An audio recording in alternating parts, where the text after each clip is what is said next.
Ayan mga idol, update natin yung ginagawa natin dito sa Cainta Rizal, sa Karangalan, Barangay San Isidro, Gate 2. Yan, ito po yung ginagawa natin. Sige, huwag nyo na rin sanang kalimutan na subscribe ang ating munting YouTube channel. Maraming salamat po. Samahan nyo po ko, let's go! Ayan guys, update natin yung ginagawa natin dito sa Cainta Rizal, sa Karangalan, Gate 2. Ito nga pala, dumating na po yung ating metal stud para sa drywall. Ayan. Tapos sa Hardiplex. Ayan, dumating na rin. Tapos yung hollow blocks, D6 yung gagamitin natin kasi D6 din yung tinibag natin na wall dito. D6 din yung ipapalit natin. Ayan, D6 malalaki para hindi masyadong magpalitada tayo. Ito, ayan, binistay, dumating na rin yung binistay natin. Kunti lang naman paplaster natin na semento. Ayan, dumating na rin. Ito nga pala yung ano natin, ginagawang dati, bintana yan, tinibag lang natin kasi dyan natin ilalagay yung main door. Kasi itong main door na to, ito, aalisin natin yan dyan. Lilipat natin dito. Kasi itong part na to, magiging kwarto na to. Yan, bubuo natin. Dyan natin yun ikakabit yung mga materials natin na dumating na metal stud. Saka Hardiplex. Ida-drywall lang natin yan. Yan, kaya dito natin na ilalagay yung bagong pinto. Yan, ito, yung asintadahan na lang natin yan. Tapos ito, asintadahan din natin to.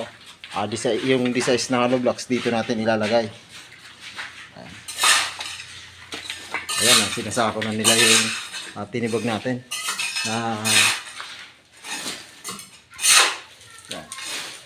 Tapos dito sa loob, update natin yung ginagawa dito sa loob. Yun. Ayan, ini-skin coat na yung pinalitadahan natin na wall. Yan, ini-skin coat na yan.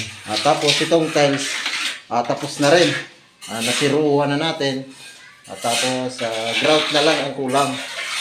Ayan, lahat kompleto na. Grout na lang ang kulang yan. Ayan.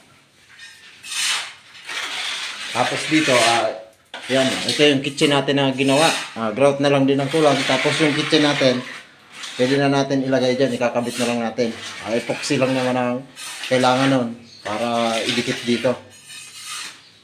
Yan, na-tiles na tapos na natin yung wall. Yan, ini-skim coat na nila. First coating pa lang sila sa first coating pa lang tayo sa skim coat yan.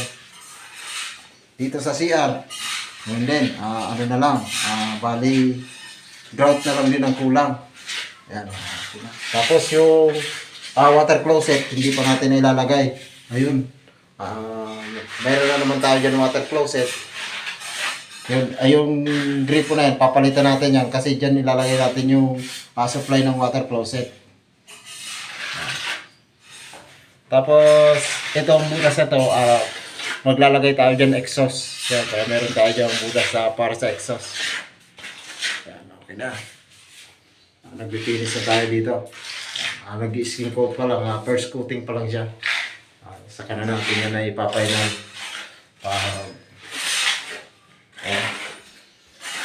Ang kulapasin nyo, magkaiba sila ng kulay.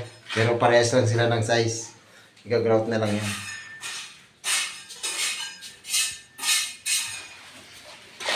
Tapos dito, yan.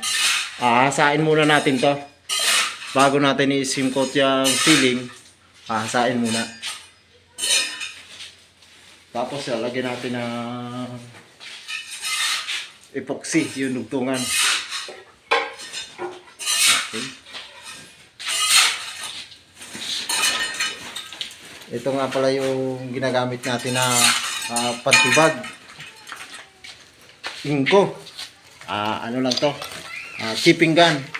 Pero may baray na siya. Maganda naman siyang gamitin.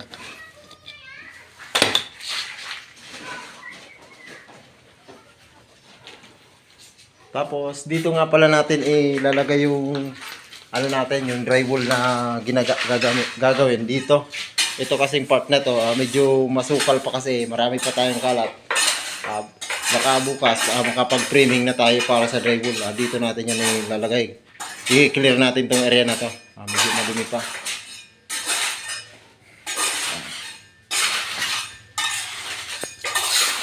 Ayan, ito na yung medyo inayos natin ng konti para medyo maganda makagalaw lang tayo. Ito na yung gagawin natin na kwarto. Ayan, ito yung gagamitin natin na metal stud. 0.5 ang kapal ng metal stud na gagamitin natin. Ayan. Ito, ayan dito, yung beam na yan sa taas, iaano lang natin yan dyan. Ipapasok lang natin na 5 cm. 5 cm para yung hardiplex natin pag itinakip natin, pantay lang siya dyan sa beam na yan. Kaya may guhit na tayo dyan na layout para sa metal stud. Hanggang dito rin, itatapat lang din natin dyan. Tapos dito, ayan din, idadrywall din natin. Tapos itong main door na to na dating main door, sasarahan natin yan, asintadahan natin yan. Kasi ililipat na natin dito. Para may kwarto dito sa baba. Iba din yung kwarto sa taas.